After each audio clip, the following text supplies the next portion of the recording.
कोहिनूर हीरे के बारे में हमेशा ये चर्चा होती है कि भारत से इसे इंग्लैंड ले जाया गया और इस पर कब्जा कर लिया गया, परंतु इस हीरे के बारे में अन्य जानकारियों की चर्चा नहीं होगी। मसलन, इसका पहला मालिक कौन था?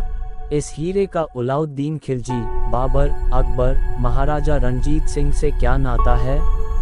कैसे ये हीरा भारत से निकलकर इंग्लैंड पहुंचा और इंग्लैंड की रानी के सिर के ताज का सबसे बहुमूल्य रत्न बन गया?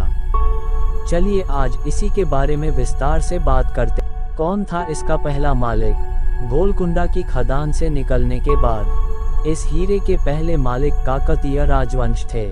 कहा जाता है कि काकतीय राजवंश ने इस हीरे को अपनी कुलदेवी भद्रकाली की बाईं आंख में लगाया था।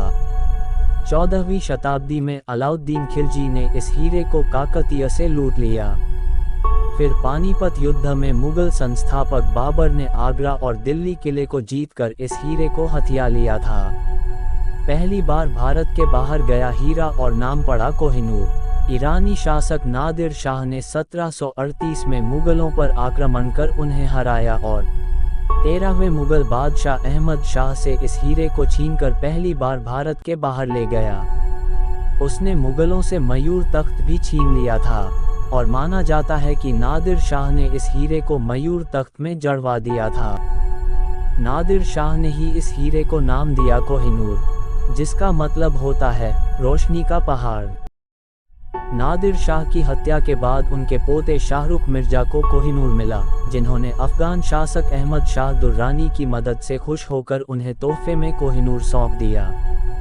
दुर्रानी का पोता सूजा शाह दुर्रानी इसे अपने ब्रेसलेट में पहनता था। सूजा शाह जब पेशावर आया तो सिख शासक महाराजा रणजीत सिंह ने 1813 में इस हीरे को सूजा शाह से हथिया लिया और कोहिनूर एक बार फिर भारत में आ गया।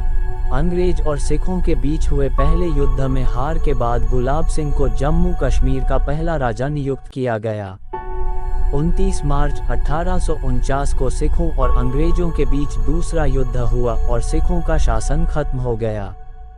महाराजा की अन्य संपत्तियों के साथ ही कोहिनूर को भी क्वीन विक्टोरिया को सौंप दिया गया।